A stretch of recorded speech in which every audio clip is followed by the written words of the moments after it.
Amelia Carson stood alone on the ridge, her weathered hands clutching the medicine bundle to her chest. Below, 5 riders approached, dust trailing behind them like angry spirits. The Apache village lay vulnerable in the shadow of the canyon. This wasn't her fight. She was just a widow passing through, seeking a new life after burying her husband last winter. Yet something deeper than obligation rooted her feet to this sacred ground. The bundle's leather wrapping felt warm against her skin, almost alive with ancient power. The elders had shown her kindness when she had nothing. Could she truly unlock the mysteries that had been guarded for centuries? What price would she pay for standing between 2 worlds that never meant to touch? Before we jump back in, tell us where you're tuning in from, and if this story touches you, make sure you're subscribed, because tomorrow I've saved something extra special for you. 3 weeks earlier, Amelia's wagon wheel had shattered on the canyon's edge. The dust storm that followed drove her toward flickering lights below. Clutching her husband's pocket watch, forever stopped at his final moment, she stumbled into the Apache settlement. "Please," she'd whispered before collapsing. She woke to Nasha's weathered face, the medicine woman's fingers cool against her fevered brow. Strange herbs hung from the dwelling's ceiling. "You are safe," Nasha said in halting English. Amelia nodded, though safety felt foreign since Thomas died. The watch remained clutched in her palm, a cold reminder that time moved differently now. Amelia's journal filled with observations. The Apache women work constantly. Their movements have purpose, unlike Boston society's idle gossip. Tallulah, Nasha's. Her granddaughter brought cornmeal while Amelia attempted to fix her wagon. "Grandmother says you should eat," she said, her English surprising Amelia. "I can't stay," Amelia replied, though her hands still trembled with weakness. Later, as sunset painted the canyon walls, men returned on horseback, speaking urgently. Amelia caught fragments, raiders, and coming closer. Tallulah's expression darkened. "Bad men who take. They've burned 3 villages already." Amelia felt the familiar weight of unwanted involvement settling on her shoulders. "Like this," Nasha demonstrated, grinding juniper berries in a clay mortar. "For fever." Amelia mimicked the motion, recalling Thomas teaching her similar preparations. "My husband was a doctor," Nasha nodded. "The plants speak to you already." From the doorway, Neil watched with narrowed eyes.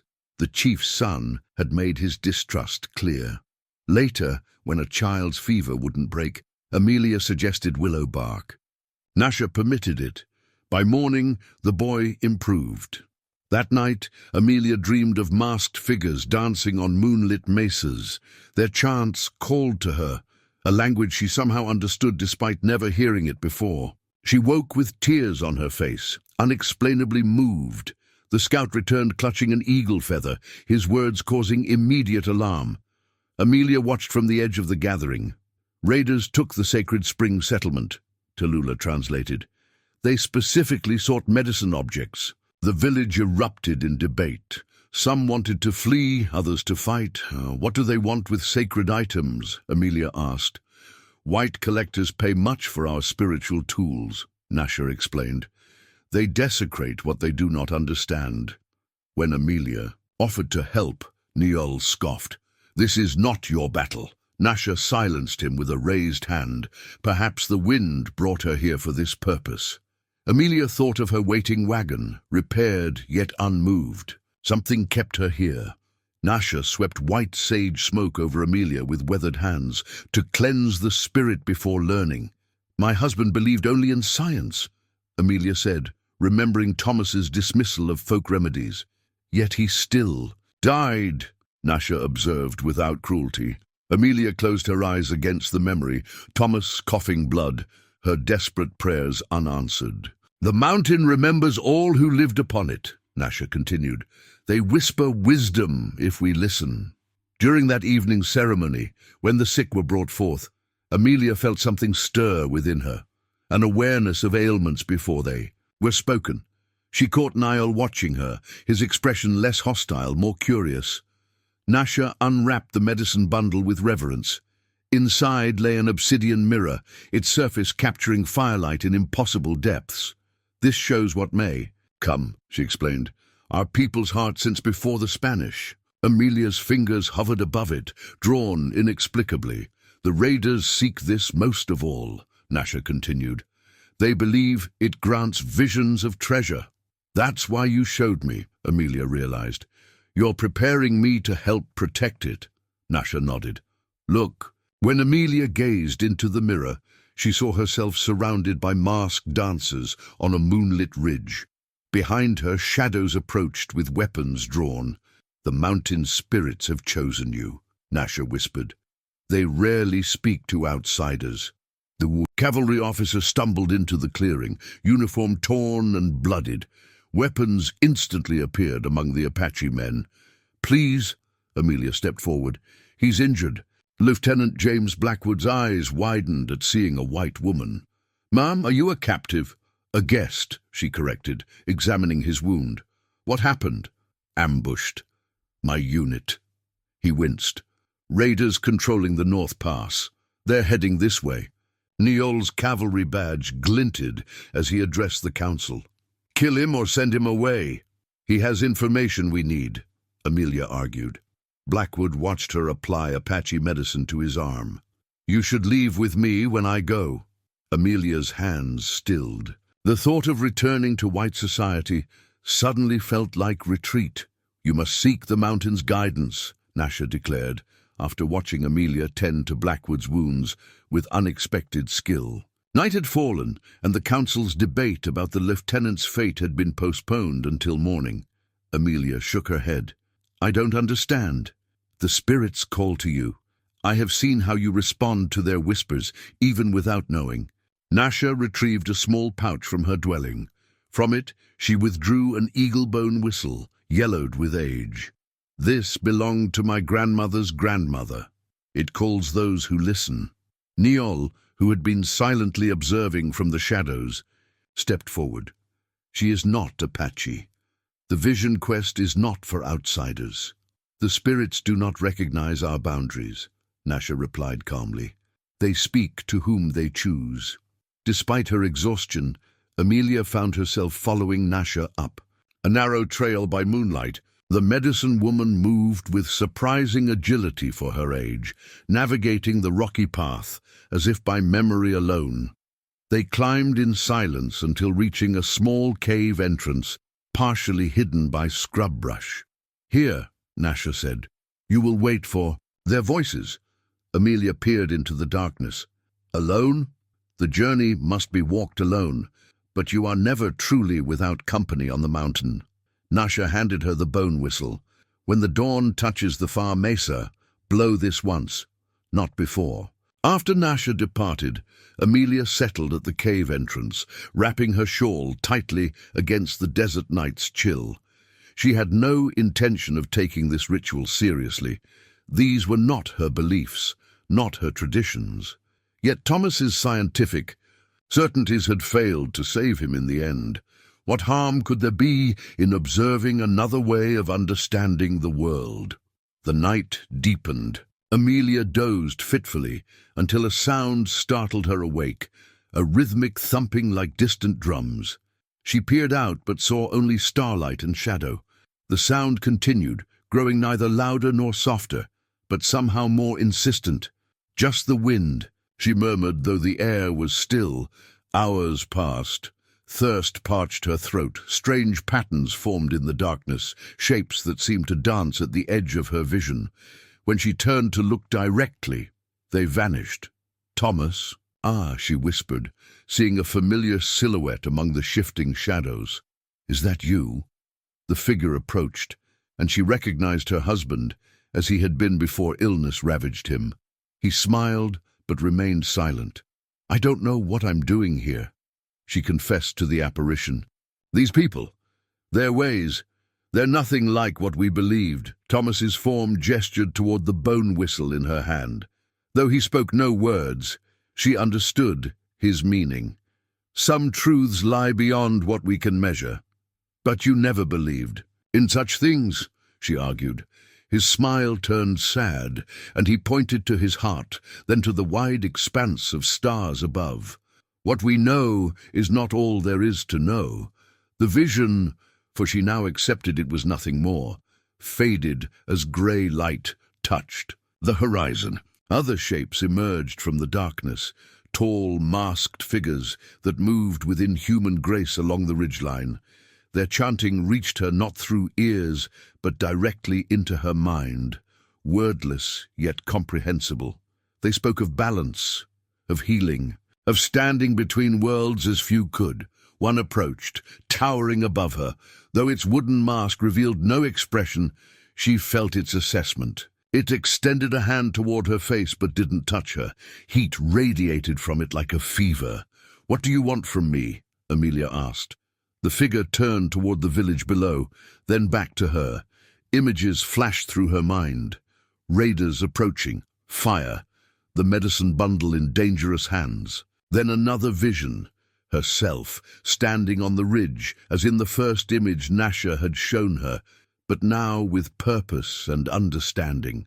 As dawn crept across the canyon, illuminating the distant mesa, Amelia raised the bone whistle to her lips. The single clear note that emerged seemed to hang in the air, neither fading nor diminishing, but expanding to fill the space between earth and sky. She descended the trail with measured steps, her mind strangely clear. Nasha waited at the bottom, her eyes questioning. "They showed me," Amelia said simply. "And what did you see?" "That I am meant to stay, to help." She hesitated. "But I don't understand why they would choose me." Nasha took the whistle, examining it closely before returning it to Amelia's hand. "The whistle called, and you heard. That is enough." When they returned to the village, Amelia noticed Niall watching her with new wariness. Something had changed in her, something visible to those who knew how to look. The vision quest had marked her, though she didn't yet understand how deeply. "Lieutenant," Blackwood knelt beside the sand painting Niall had created on the ground near the council fire. Though still regarded with suspicion by most of the tribe, the officer's tactical knowledge had proven valuable enough to earn him a temporary place in their planning. "They'll come through the northern pass," Blackwood said, pointing to the area. Niall had represented with red ochre lines. "It's the only approach suitable for mounted men with heavy weapons." Niall nodded reluctantly. "We have already placed lookouts here and here." His finger traced 2 elevated positions on the sand map, each marked with small stones. Around the tactical elements, he had drawn protective symbols, spirals and zigzag patterns that Amelia now recognized as representations of spiritual guardians. Amelia studied the map, noting how Niall had merged practical strategy with spiritual protection. "What about the families, the children?" "There is a hidden canyon," Nasha said, indicating a narrow ravine on the eastern side of the map. "It has sheltered our people before in times of danger. The young and those who cannot fight will go there with some of our warriors for protection." "And the medicine bundle?" Amelia asked quietly. A tense silence fell over the group. The bundle's protection was the central concern, though few spoke of it directly. "It must go with those seeking shelter," one elder suggested. "No," Nasha countered. "If the canyon is discovered, all would be lost. The bundle must remain where it can be moved, quickly if needed." Her eyes found Amelia's. "You and Tallulah will be its keepers during the battle." Niall's expression darkened. "You would entrust our most sacred object to an outsider?" "She is no longer merely an outsider," Nasha replied with quiet authority. "The mountain spirits have acknowledged her." Blackwood glanced at Amelia with new curiosity, but said nothing. Instead, he returned to the tactical discussion. "We should create several false targets, make them think the village has more defenders than it does." As the men continued planning defensive positions, Amelia followed Nasha to her dwelling. Inside, the medicine woman was already preparing healing supplies, bundles of herbs, clean cloths, poultices sealed in clay pots. "There will be wounded," Nasha said simply. You must be ready. Amelia nodded, her physician husband's training giving her confidence in this task at least. I'll need clean water, boiled if possible, and alcohol if there's any to be had. The lieutenant has offered. His flask, Nasha said with a hint of amusement. Perhaps he is not entirely without honor. As Amelia helped organize the medical supplies, Tallulah entered carrying fresh bandages woven from soft cotton. The young woman's face was solemn, but her hands were steady. I have brought what you asked for, grandmother, she said. And I have. Prepared the special place for the bundle. Nasha nodded approval. You have learned well. Now you must teach Amelia the hiding places and signals. As the sun began to set, casting long shadows across the canyon walls, Amelia followed Tallulah. Through the village, the young woman showed her 3 separate hiding spots where the medicine bundle could be concealed if necessary, along with the hand signals that would indicate which location was in use. Memorize these paths, Tallulah instructed. Sometimes the safest route is not the most direct. Near the village perimeter they passed Blackwood, speaking with several Apache warriors. Despite the language barrier, the lieutenant was demonstrating how to create simple traps using available materials. Nearby, Niol watched with grudging respect. The white soldier knows much about fighting, Tallulah observed. He was probably taught by people who fought against tribes like yours, Amelia said softly. And yet now he fights with us, Tallulah replied. Perhaps the world is not as simple as we believe. As darkness fell, Nasha led a protective ceremony for the defenders. Amelia stood at the edge of the circle, still not certain of her place. When the medicine woman beckoned her forward, she hesitated before stepping into the firelight. Nasha pressed a mixture of sacred clay and herbs onto each warrior's forehead, murmuring prayers in Apache. When she reached Amelia, her touch lingered. You stand between worlds, the old woman said. It is a place of power, but also of great danger. After the ceremony, Amelia found herself unable to sleep. She sat outside Nasha's dwelling, watching the stars wheel overhead. Footsteps approached. Niol, his expression unreadable in the darkness. The spirits may have chosen you, he said without preamble, but that does not mean you are ready for what comes. I don't claim to be ready, Amelia replied, but I will do what I must. He studied her for a long moment. My father says sometimes the most unlikely vessel carries the strongest medicine. Without waiting for her response, he turned and walked away, leaving Amelia to wonder if his words had been a warning or a reluctant acknowledgement. In the distance, an owl called, once, twice, 3 times. According to Apache belief, a portent of approaching death. Amelia shivered despite the warm night air, knowing that by tomorrow evening, the sand painting map's predictions would be tested in blood. Dawn broke with the sharp crack of rifle fire. Amelia jerked awake, momentarily disoriented before the memories flooded back. The Apache village, the raiders, her promise to help. Outside, voices called urgently in the native tongue. They come, Tallulah announced, appearing in the doorway. Not the main force. Scouts. Amelia secured the medicine bundle inside her shawl, its weight both physical and symbolic against her chest. Together, they hurried to the predetermined position near the east side of the village, where they would have multiple escape routes if needed. From their vantage point, Amelia could see movement along the northern ridge, 5 riders moving cautiously down the slope. The Apache defenders remained hidden, allowing the scouts to approach. Blackwood's strategy, Tallulah whispered. Let them think we are unaware. The stillness broke in an eruption of coordinated action. Warriors rose from concealed positions, firing arrows and the few rifles they possessed. 2 raiders fell immediately. The others retreated, but one turned back, firing wildly toward the village. A young Apache defender cried out, clutching his shoulder. Without thinking, Amelia rushed forward, bundle still secure against her body. She reached the wounded man as Niol provided covering fire. "Help me get him back," she commanded, applying pressure to the bleeding wound. Niol's expression flashed surprise at her boldness, but he complied, helping drag the injured warrior to safety. As they reached shelter, more shots rang out.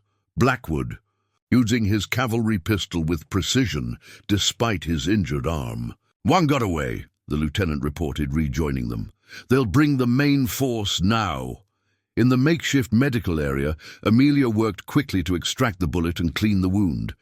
As she applied a poultice of herbs Nasha had prepared, she felt an unusual warmth spreading from the medicine bundle still secured against her side. "This isn't enough," she murmured, frustrated by the limited supplies. Almost instinctively, she touched the bundle, then placed her hand back on the wound. A strange sensation, like heat without burning, flowed through her fingers. The young warrior's pained expression eased, and the bleeding slowed dramatically. Nasha, watching from nearby, nodded as if confirming something long suspected. Outside, Niol and several warriors had captured one of the wounded raiders. They dragged him into the center of the village, where Blackwood stood waiting. "I know him," the lieutenant said grimly. "He rides with Jackson Cole's gang." The name struck Amelia like a physical blow. "Cole? Jackson Cole?" Blackwood turned, noticing. Her reaction. "You know of him?" "My husband had business dealings with him in Denver," she replied, her voice hollow with remembered betrayal. "Cole cheated him of everything. When Thomas confronted him, Cole threatened his life." The raider laughed despite his wounds. "Cole's got 30 men coming. You're all dead by sundown." His eyes found Amelia, widening with recognition. "Well, now if it ain't the doctor's widow. Cole's going to be mighty interested to know you're here." Niall yanked the man to his feet. "What does Cole want with our sacred objects?" "There's collectors back east who pay good money," the raider sneered, "and Cole heard stories about special powers, medicine that can show where gold's hidden." As they questioned the prisoner further, Amelia noticed something glinting at his neck, a silver medallion on a leather cord. She stepped closer, recognizing the distinctive engraving. "That belonged to my husband," she said quietly. "It was a family heirloom. Thomas wore it always," the raider smirked. "Cole took it off your husband's body. Said it was payment for debts." Ode, a cold clarity settled over Amelia. "Thomas didn't die of consumption. Cole just helped it along," the man admitted with callous indifference. Before anyone could react, Amelia stepped forward and tore the medallion from the raider's neck. In that moment of contact, a vision flashed through her mind. Cole ordering her husband poisoned, watching him die slowly while pretending concern. She staggered back, the medallion burning in her palm like a brand. Nasha steadied her with a firm hand. "What did you see?" the medicine woman asked softly. "Murder," Amelia whispered. "Cole murdered Thomas." Blackwood approached cautiously.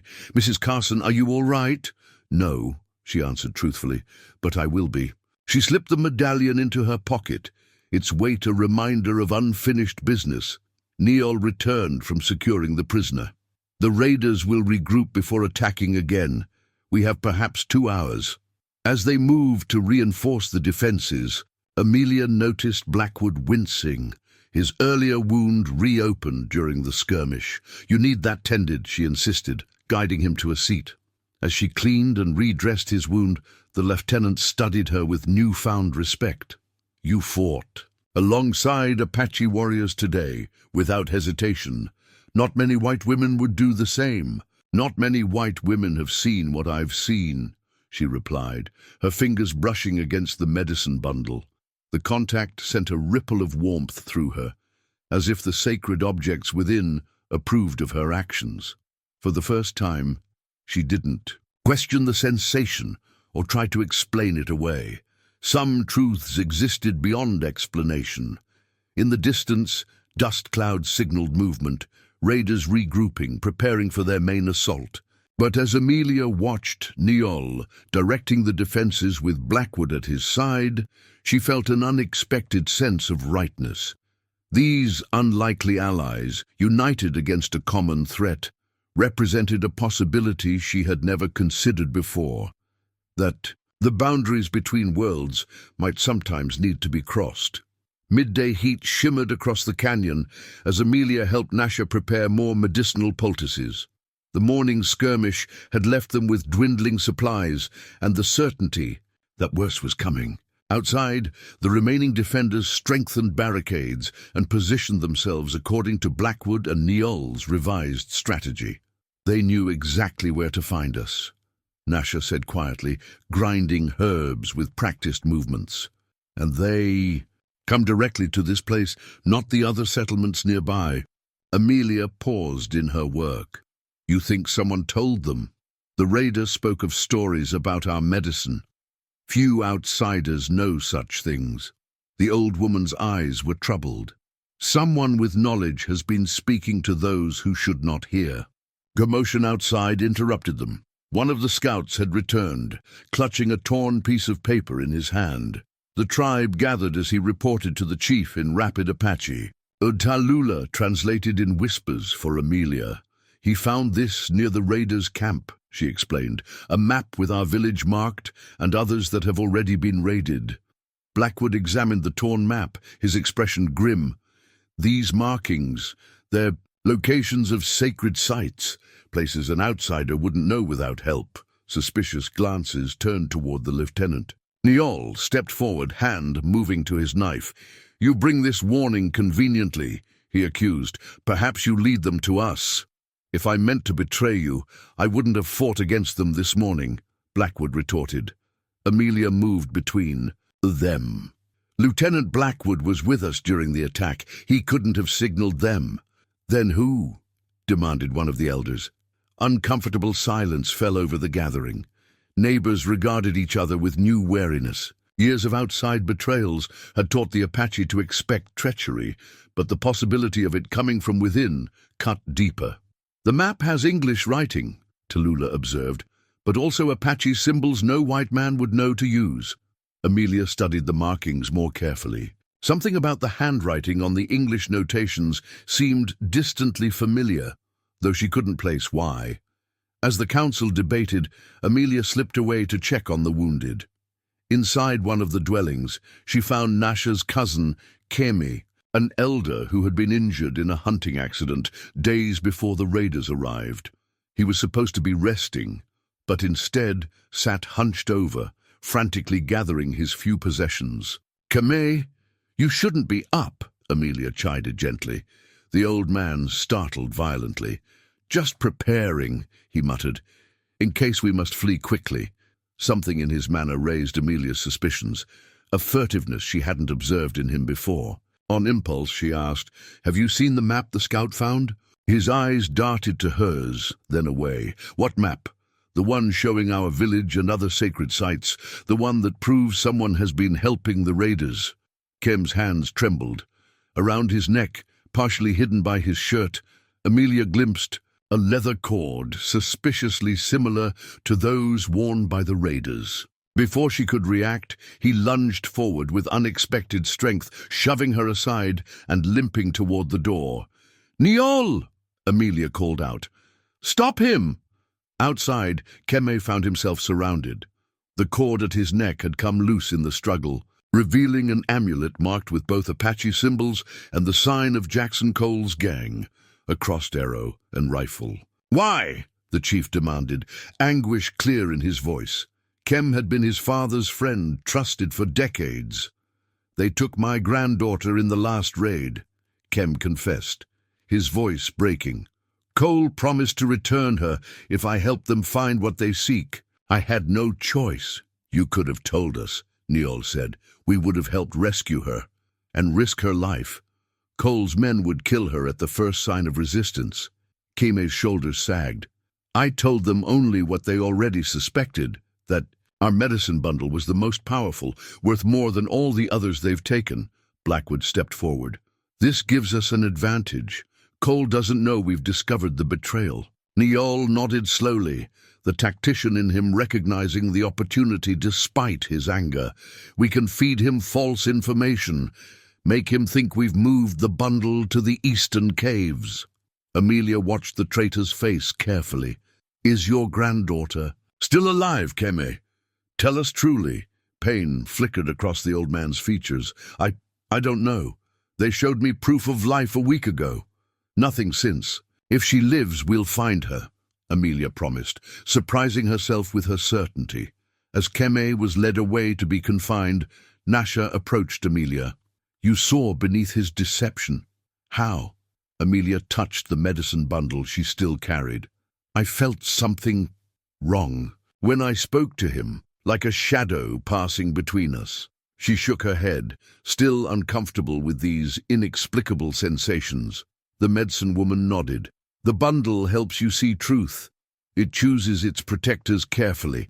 By late afternoon, they had implemented Niol's plan. Using Keme as an unwitting messenger, they allowed him to escape with information about the bundle being moved to the eastern caves. Under close watch from hidden Apache scouts, he made his way toward the raiders' position. Will Cole believe it? Amelia asked Blackwood as they observed from a concealed ledge. Men like Cole believe what serves their greed, the lieutenant replied. But we should prepare for him to suspect a trap anyway. As the sun began its descent toward the canyon rim, casting long shadows across the village, Amelia felt the weight of the real medicine bundle against her side. Its presence seemed to pulse with awareness, as if it understood the deception being played out in its name. For the first time since arriving in the canyon, she consciously embraced its energy, silently asking for the strength to face whatever came with the night. As darkness enfolded the canyon, an unusual stillness settled over the Apache village. Despite the imminent threat, or perhaps because of it, the chief had ordered a ceremony that could not be postponed. The dance of the mountain spirits. Is this wise? Blackwood asked, scanning the shadowed ridgelines for movement. Cole's men could attack at any time. It is precisely because of the danger that we must dance, Nasha explained. The Gan, the mountain spirits, give strength against enemies. To face such darkness without their blessing would be to fight with only half our power. Preparations proceeded with quiet efficiency. 4 men disappeared into a specially constructed brush arbor, while others built a ceremonial fire at the center of the village. Women arranged cedar boughs in a circle around the fire, creating a sacred boundary. The raiders will see the fire, Amelia worried. They already know where we are, Niol replied. And the ceremony may be our strongest defense. From the brush arbor emerged 4 transformed figures. The dancers, now embodying the mountain spirits. Each wore a wooden mask painted with sacred designs, one black with white lightning streaks, another turquoise with yellow sunbursts, the third red with silver stars, and the last pure white with black geometric patterns. Tall wooden headdresses, crowned with eagle feathers, extended above each mask. Their bodies were painted and adorned with evergreen boughs, while leather kilts hung to their knees. Amelia gasped at their otherworldly appearance, so similar to the figures from her vision. Quest that she felt a shiver of recognition. The drummer began a rhythmic beating, and an elderly singer raised his voice in a wavering chant. The dancers moved into the firelight, their steps precise and powerful. They circled the fire clockwise, then counterclockwise, their movements mimicking the forces of nature, wind, rain, lightning, and growing things. They danced the world into balance, Tallulah whispered beside Amelia. When harmony is restored, healing can begin. Despite the beauty of the ceremony, Amelia remained acutely aware of their vulnerability. She noticed Blackwood and several warriors positioned as sentries around the village perimeter, watching for any approach in the darkness beyond the firelight. The dancing continued for an hour, then 2. Amelia found herself swaying slightly. To the hypnotic rhythm, the painted masks, which had initially seemed frightening, now appeared protective, even familiar. When the black-masked dancer approached the edge of the circle where she stood, she felt no fear, only a strange recognition. Nasha appeared at her side, holding something wrapped in soft buckskin. "It is time," she said simply. "Time for what?" Amelia asked, though some part of her already knew the answer. "The spirits wish to acknowledge you. They have shown themselves to you already on the mountain." The medicine woman unwrapped the bundle. revealing a small Ghan dancer mask, similar to those worn by the dancers, but sized for a woman's face. Its surface was painted deep blue with silver crescent moons. "This has not been used in my lifetime," Nasha explained. "It belonged to the last woman the mountain spirits chose to speak through, my grandmother's aunt." Amelia stared at the mask. "I'm not Apache. It's not right for me to—" "The spirits do not see with human eyes," Nasha interrupted gently. "They recognize the heart that can hear their songs." With trembling hands, Amelia accepted the mask. It felt warm against her palms, as if recently worn. Around them, the ceremony continued, the dancers now moving in complex patterns around the fire. "What must I do?" she asked. "Listen," Nasha replied. "The first song will come to you." Amelia hesitated, then slowly raised the mask to her face. The moment it touched her skin, the sounds around her changed. The drumbeat deepened, the chanting clarified into distinct words, though she did not know the language. The firelight seemed to pulse with meaning. Without conscious thought, she stepped into the circle. The dancers acknowledged her with slight nods, adjusting their pattern to include her. Amelia's feet found the rhythm, as if they had always known it. A melody rose in her throat, not the Apache chant, but something older, simpler. A song of mountains and sky, of balance between opposing forces. As she sang, her voice strengthened. In carrying across the village, the Apache gathered closer, their expressions mixing wonder and reverence. Even the sentries turned to watch. The 4 dancers circled Amelia, their movements becoming more vigorous. The black-masked figure raised his wooden wand toward the night sky, and impossibly, lightning flickered in the distance despite the clear night. The turquoise-masked dancer stomped, and a cool breeze swept through the village, carrying the scent of pine from distant mountains. Amelia continued singing, words flowing in a language she had never learned yet somehow knew. Her song spoke of healing, of protection, of the eternal cycle of life and death.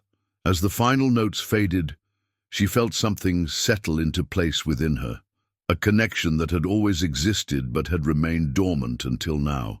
The dancers completed their final circuit and disappeared back into the brush arbor. Slowly, Amelia removed the mask, blinking as the world returned to normal focus. The villagers regarded her with new eyes. "What happened?" she asked Nasha, her voice hoarse. "You sang the first song," the medicine woman replied. "The one that calls the spirits to witness our struggle. It has not been heard in this canyon for generations." From his position near the perimeter, Blackwood stared at Amelia with undisguised astonishment.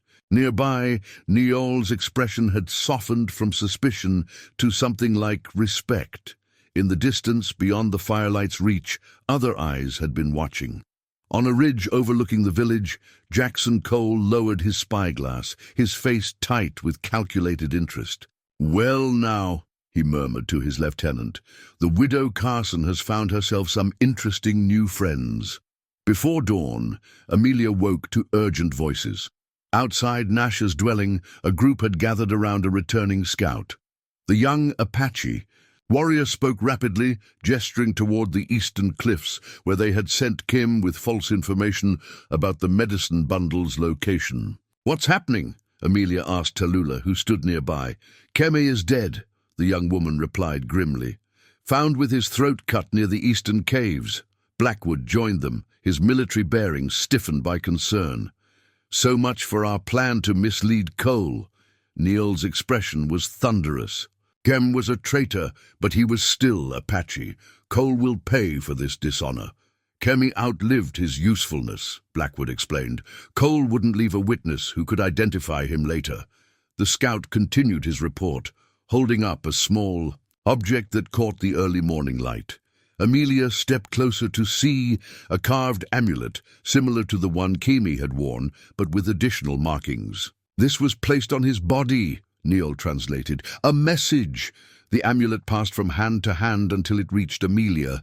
The moment her fingers touched it, a sharp vision flashed through her mind. A young Apache woman, bound and frightened, held in a makeshift camp. Beside her stood a figure Amelia recognized instantly. Jackson Cole, his narrow face creased in a cruel smile. "Keme's granddaughter," she gasped. "She's alive. Cole still has her." Nasha studied Amelia's face. "You saw this?" "When I touched the amulet, like a window opening briefly." Amelia closed her eyes, trying to recall details. "There's a distinctive rock formation near their camp, like a bear standing on hind legs. And I saw canvas tents, maybe 6 or 7, more men than we thought." Blackwood and Neol exchanged looks of guarded respect for this intelligence, though neither commented on its unusual source. "I know that formation," one of the scouts said. "It's in the northern valley, not the eastern caves where we sent Keme." "Cole never believed our deception," Neol concluded. "He killed Keme to send a message that he knows we're trying to mislead him. But he doesn't know that we've seen his true location," Blackwood pointed out. "That gives us an advantage." As they began revising their strategy, Amelia felt a strange heaviness in the amulet still clutched in her palm. Looking closer, she noticed a small compartment cleverly hidden in its wooden structure. She worked it open with her fingernail to find a tightly folded piece of paper inside. "There's something here," she called out, interrupting the tactical discussion. The paper contained a crude map with directions scribbled in a tight, educated hand, not the rough scrawl she would have expected from an outlaw. Something about the handwriting niggled at her memory. Blackwood examined it carefully. "These are detailed notes about the village defenses, positions, numbers, even our signals." His expression darkened. "Information Keem couldn't have known." "Then we have another traitor," Neol said, his hand moving to his knife. Suspicion rippled through the gathered tribe. Neighbors regarded each other with new wariness, trust fracturing in the face of this revelation. Amelia studied the handwriting. Again, certainty dawning with sickening clarity. "I know this hand," she said quietly. "I've seen it before." All eyes turned to her. "My husband corresponded with many business associates. I handled his letters when his health failed." She held up the paper. "This is Jackson Cole's writing." "Cole's a barely literate outlaw," Blackwood objected. "I've tracked his gang for months." "That's what he wants people to believe," Amelia replied.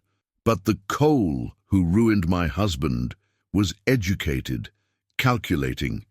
He plays the rough bandit while hiding a far more dangerous mind." She examined the map again, noting the precision of the markings. "These are recent observations. Someone has been watching us closely, feeding information directly to Cole." Neol scanned the surrounding ridgelines with renewed vigilance. "A spy? One of Cole's men infiltrated?" "Possibly," Blackwood said. "Or—" His voice trailed off as his eyes settled on the lieutenant's badge pinned to his tattered uniform jacket. Amelia followed his gaze, understanding dawning. "Your unit. You said you were separated during an ambush." Blackwood nodded grimly. "Convenient, wasn't it? I've been wondering if that ambush was arranged from within." "You suspect one of your own men?" Neol asked. "My second-in-command, Lieutenant Foster, always seemed too interested in local artifacts. Said he was a collector." Blackwood's mouth tightened. "He also disappeared during the ambush, but no body was found." "So this Foster could be working with Cole," Amelia concluded, "helping coordinate the raids on sacred sites and providing military precision to an otherwise common gang of outlaws." Blackwood agreed. "It would explain how they've evaded army patrols so effectively." As the implications sank in, Nasha approached with a troubled expression. "There is more," she said, holding out her hand to Amelia. "The amulet. It bears a maker's mark I recognize." Amelia examined the wooden talisman more carefully, finding a tiny symbol carved into its base, a stylized eagle grasping a snake. "This was made by Tarak, who lives alone in the high canyon," Nasha explained. "He creates protective amulets for all our warriors." You think he's involved? Niall asked sharply. He knows all our sacred sites, all our defenses. Nasha's voice carried the weight of personal betrayal, and he disappeared 3 days ago, claiming to seek a vision. The pieces clicked into place with devastating clarity. Keme had not been the primary traitor, but merely a pawn, manipulated through his granddaughter's capture into providing basic information. The real betrayal ran deeper, orchestrated by Cole with military precision through Lieutenant Foster, and facilitated from within by Tarek. We've been outmaneuvered from the start, Blackwood admitted. Not yet, Amelia said with unexpected firmness. They still don't know that we've uncovered their full plan. She touched the medicine bundle secured at her waist. And they don't understand what we truly protect. Midday sun beat down on the canyon as Amelia secured the silver cross that had belonged to her mother around her neck. The familiar Christian symbol now hung alongside a small leather pouch of protective herbs Nasha had prepared, emblems of the two worlds she now bridged. Her fingers traced the worn silver, a silent prayer forming on her lips that combined the faith of her childhood with the newer understanding she had gained among the Apache. "They're coming," Tallulah announced from the doorway. "Many riders from the north." Outside, the village had been transformed. Following their discovery of the full extent of the betrayal, Niall and Blackwood had completely revised their defensive strategy, abandoning the compromise plans and creating new positions unknown to Cole's informants. Women, children, and elders had been sent to a hidden location different from the one marked on any maps. The remaining defenders, fewer than 20 warriors, Blackwood and Amelia, had spread throughout the village and surrounding high ground in unexpected configurations. "Remember," Niall instructed as they took positions, "they believe, they know, our every move. That is our advantage." From her concealed vantage point, Amelia watched the raiders approach. Over 30 mounted men, heavily armed, led by a figure she recognized instantly. Jackson Cole sat tall in the saddle, his lean frame and silver-streaked dark hair exactly as she remembered from Denver. Beside him rode a man in a partial cavalry uniform who could only be Lieutenant Foster. "Just as we thought," Blackwood murmured, beside her. "My former second-in-command is a traitor." Amelia's hand went instinctively to the medicine bundle secured beneath her shawl. "They're heading directly for the eastern side, where they think our defenses are weakest." "Because that's what Tarek told them," Niall added from her other side. "They don't know he failed to return." The Apache defenders remained perfectly still as the raiders entered the seemingly deserted village. Cole signaled his men to spread out, clearly searching for hidden defenders according to intelligence that was now useless. "Where is everyone?" Foster demanded loudly, frustration evident in his voice. "Tarek said they'd make their stand here." "Patience, Lieutenant," Cole replied, his cultured voice confirming Amelia's assertions about his true nature. "Perhaps they fled when they realized their plans were compromised." "The bundle must still be here," Foster insisted. "Your collector won't pay without it." At Niall's signal, the first volley of arrows rained down from unexpected positions. 3 raiders fell immediately. The others scrambled for cover, returning fire wildly at enemies they couldn't locate. "Circle around," Cole commanded, maintaining his composure despite the surprise. "Find the woman!" Amelia's breath caught. "He knows I'm here. He's looking specifically." "And for me, because you have the bundle," Blackwood suggested. "No," she replied, certainty filling her, "because he wants to finish what he started with Thomas." The battle erupted fully now, gunfire and war cries echoing across the canyon. Amelia moved between positions as planned, providing medical aid to wounded defenders while keeping the medicine bundle safe. With each healing touch, she felt the bundle's power flowing through her hands, stanching bleeding and easing pain in ways that exceeded natural explanation. After treating a young warrior's gunshot wound, she moved toward the next position, but found her path suddenly blocked by Foster. The former cavalry officer's face was flushed with excitement, his pistol aimed at her chest. "Mrs. Carson," he smiled thinly. "Cole said you might be here. Hand over the medicine bundle, and perhaps he'll let you live. Like he let my husband." "Live?" Amelia replied, straightening to her full height. Foster shrugged.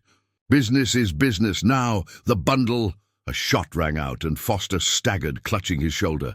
Blackwood emerged from cover, his cavalry pistol still raised. "You always were a poor judge of character, Foster," the lieutenant said coldly. Foster raised his own weapon, but Amelia struck quickly, driving her elbow into his wounded shoulder. He howled in pain, dropping his pistol. Before either Blackwood or Amelia could secure him, however, Foster stumbled backward and fled between the dwellings. "Go!" Blackwood urged her. "I'll find you after I deal with him." Amelia hurried toward the rendezvous point where she was to meet Tallulah if the fighting became too intense. Rounding a corner, she found herself face to face with Jackson Cole himself. "Amelia Carson," he said smoothly, as if greeting her at a Denver social function rather than a battlefield.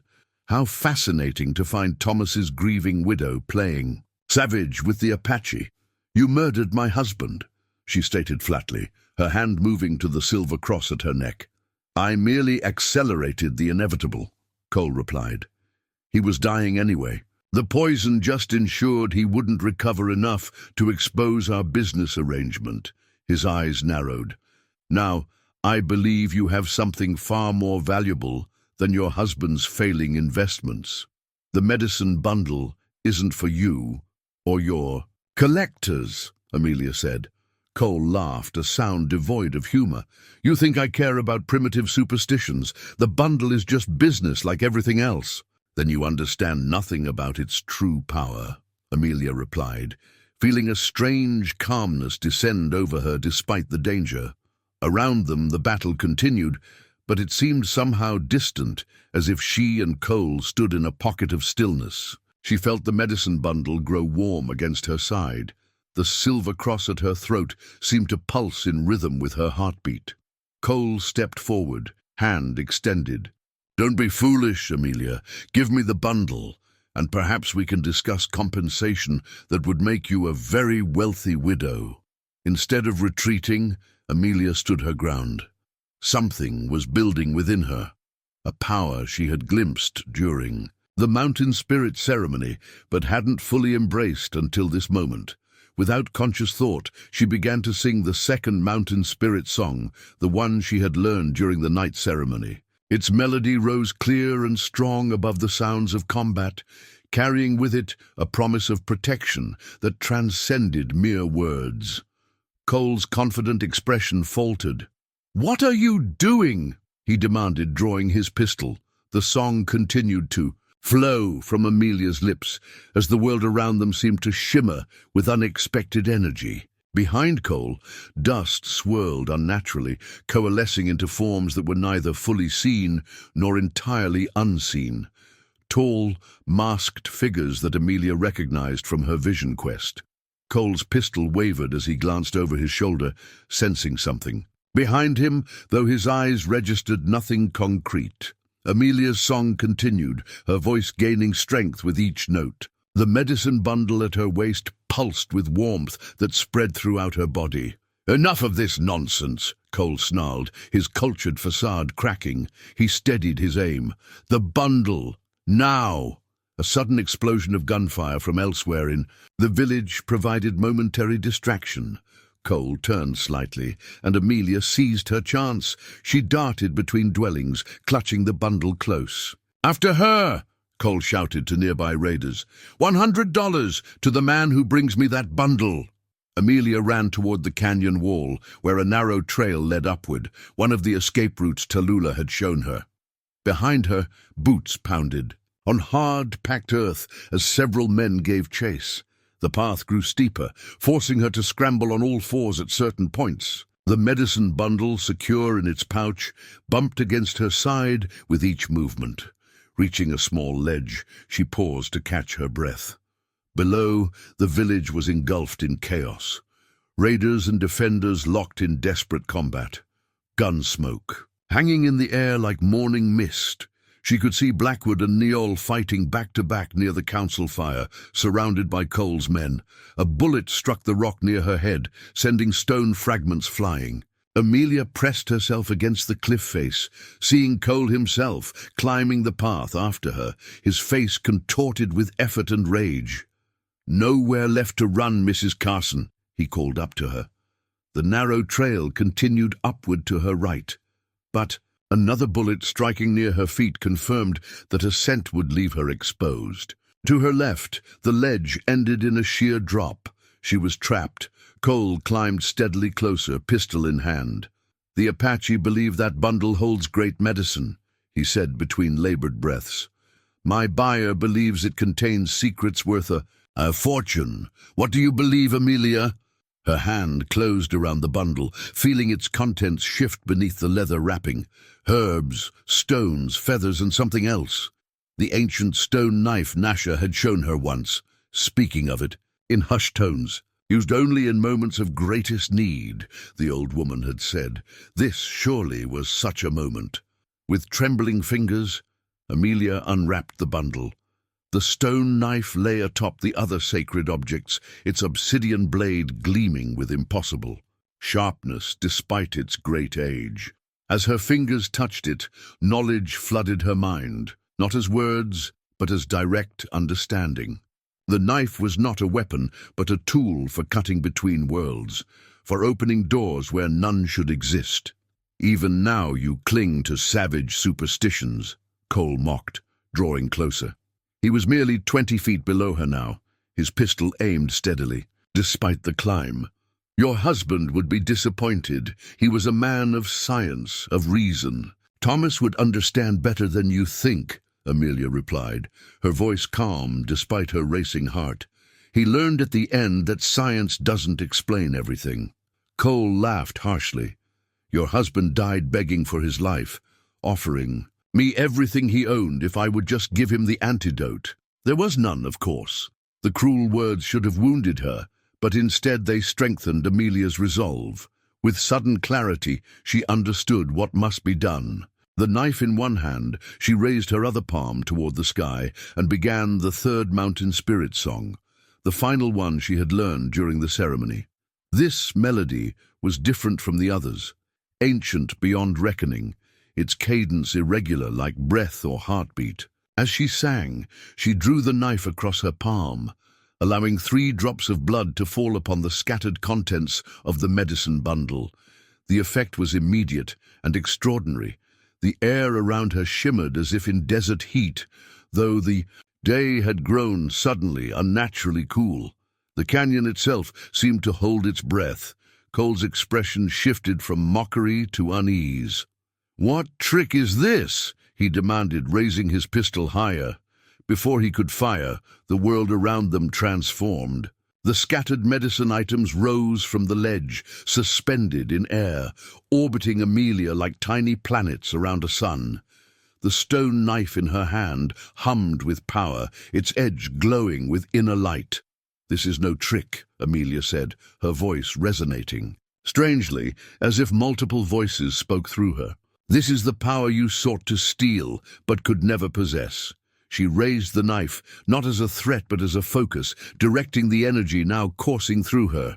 The song reached its crescendo as she pointed toward Cole with the ancient blade. From below, a cry went up as Niall and Blackwood reached the base of the trail, having fought their way through to her. They froze at the sight above them. Cole fired his pistol in desperation, but the bullet stopped in midair, hanging suspended among the orbiting sacred objects before dropping harmlessly to the stone ledge. His face drained of color as the full reality of what he confronted became clear. "You wanted the medicine bundle's power," Amelia said, lowering the knife to point directly at him. "Now witness it." The suspended items suddenly scattered outward in all directions, like shooting stars, each trailing light as they flew across the canyon.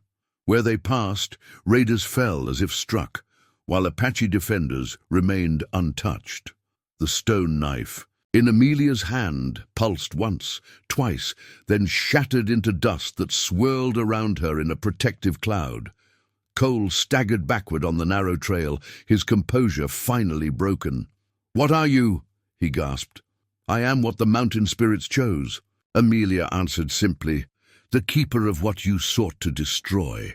A final surge of energy radiated outward from her position, visible as a ripple through the air that swept across the entire canyon.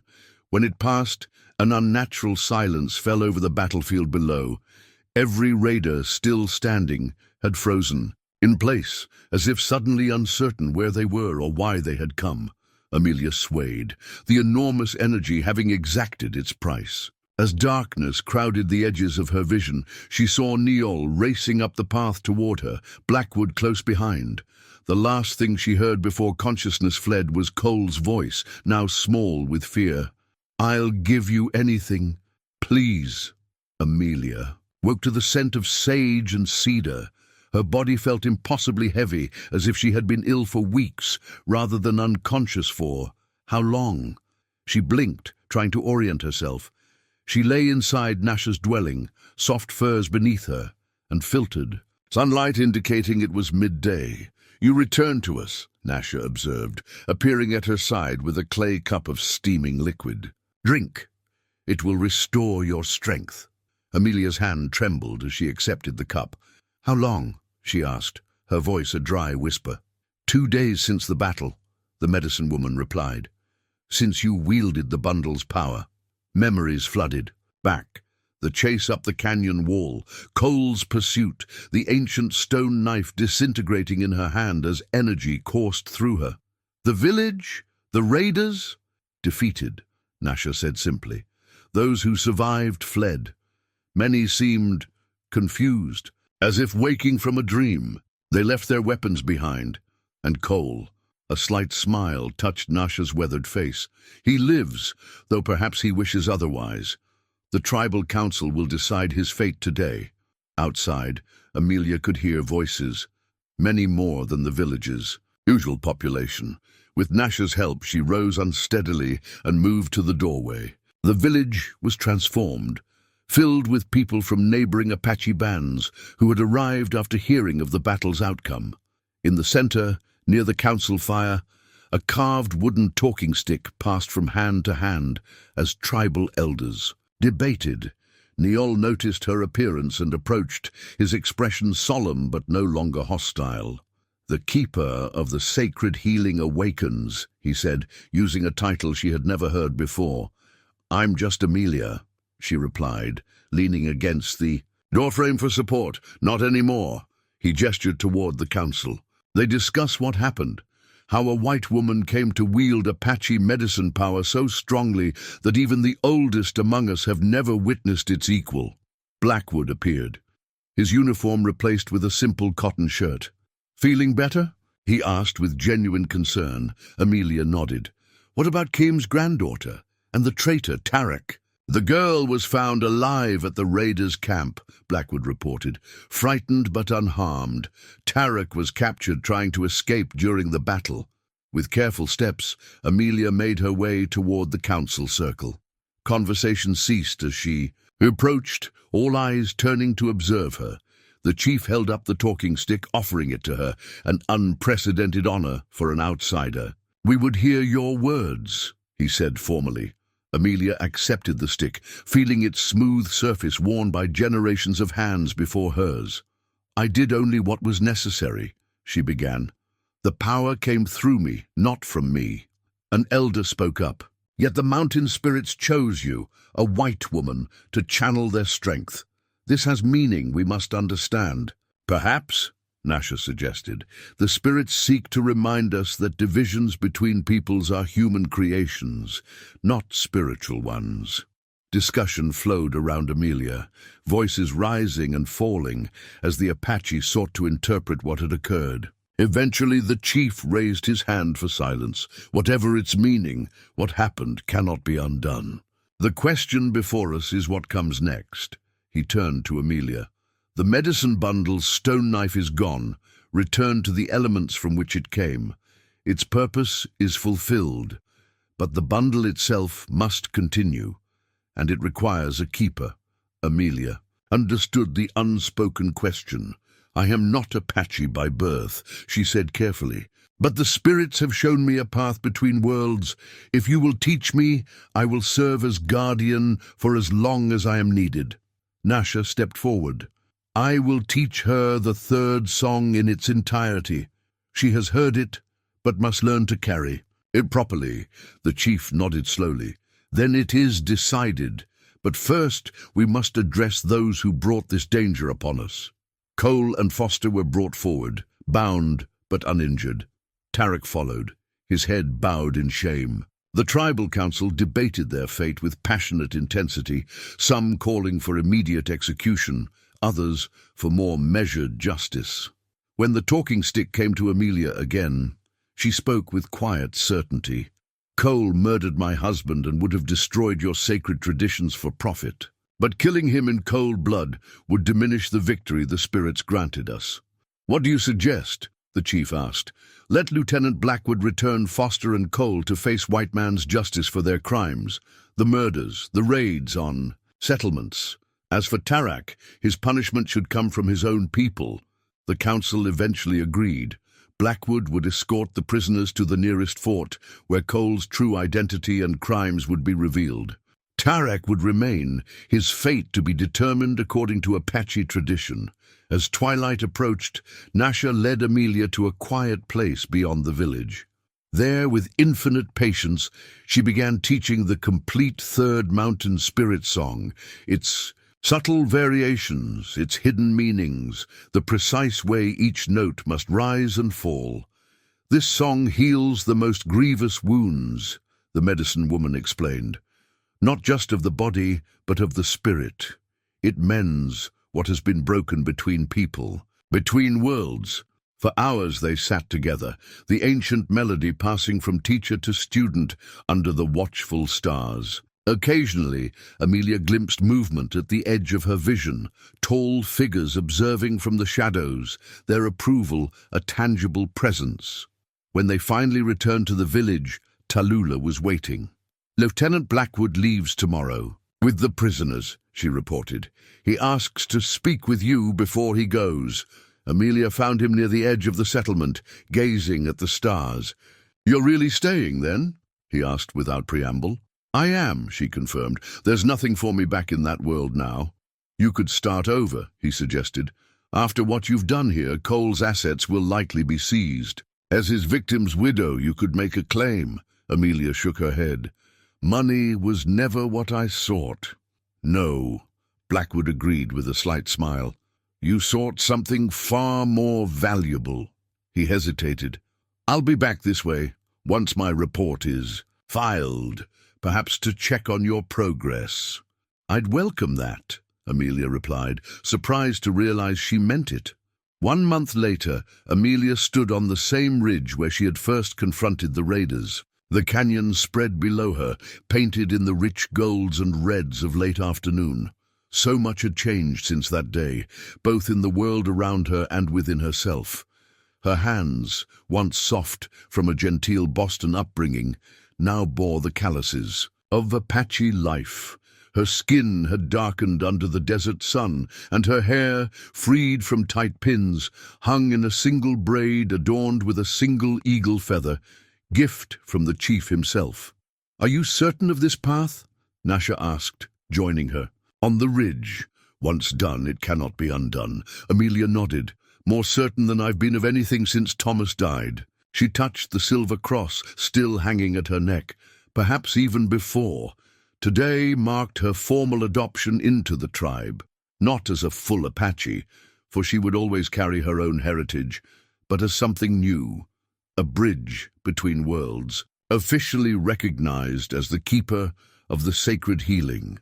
The ceremony would include the creation of her own medicine bundle, one that would incorporate elements of both her past and her present. Already she had gathered most of the necessary items, a small piece of Thomas's medical bag, herbs from both Apache traditions and her grandmother's garden in New England, a stone from the canyon wall where she had confronted Cole, and a scrap of paper bearing the third mountain spirit song written in her own hand.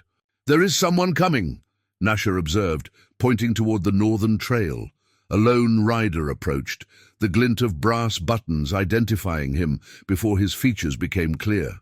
Lieutenant Blackwood, as promised, had returned. Right on time. Amelia smiled. I hoped he would make it.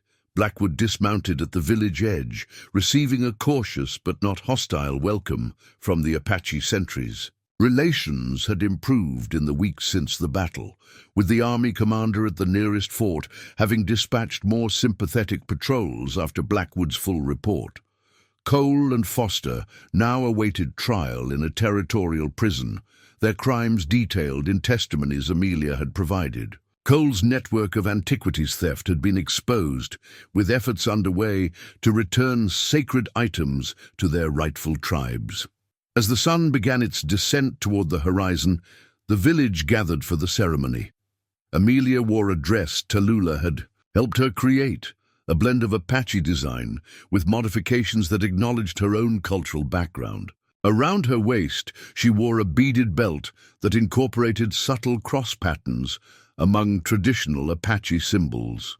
The chief began the ceremony by recounting the battle against the raiders and Amelia's role in their defeat. He spoke of the mountain, spirit's choice, of boundaries crossed and new understandings forged. Then Nasha stepped forward, carrying a deerskin pouch decorated with intricate beadwork. "This will hold your medicine," the old woman explained. "It contains the power of both your worlds." One by one, Amelia placed her gathered items into the pouch. When she reached for the final element, Thomas's medical bag fragment, her fingers hesitated. "Something troubles you?" Nasha asked softly. "I'm saying goodbye to the last piece of my old life," Amelia replied. "Not goodbye," Nasha corrected. "You transform it into something new. It continues its journey, as do you."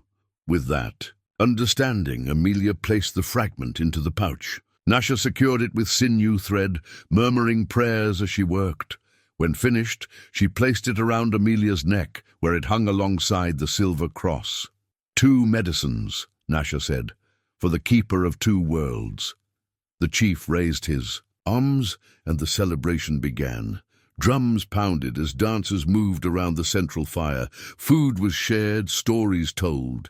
Amelia found herself at the center of it all, yet somehow still observing from that unique place between worlds that had become her home. Blackwood approached during a lull in the festivities. "Quite a change from Boston society," he observed. With a smile. "For the better," she replied. "I've been reassigned," he told her, "to oversee relations with tribes in this territory. The commander was impressed by my report." "So you'll be nearby," Amelia noted, pleased at the prospect. "I'll need an interpreter sometimes, someone who understands both worlds." Their conversation was interrupted as Neol joined them. The chief's son had gradually become one of Amelia's strongest advocates. His initial suspicion transformed into respect. "The children ask for a story," he said. "They want to hear about the mountain spirits from the one who has seen them." Amelia excused herself from Blackwood and followed Neol to where a group of children waited eagerly. Among them sat Tallulah, who had become Amelia's most dedicated student, learning both Apache medicine and the basic medical techniques Amelia had learned from Thomas. As Amelia settled among the children, Tallulah leaned close. "Tell them about your vision," she encouraged. "About how the spirits chose you." Instead, Amelia began a different tale, one that wove together elements of Apache wisdom and stories from her own childhood. She spoke of the connections between all living things, of responsibility to community, of the healing that comes when artificial boundaries are crossed.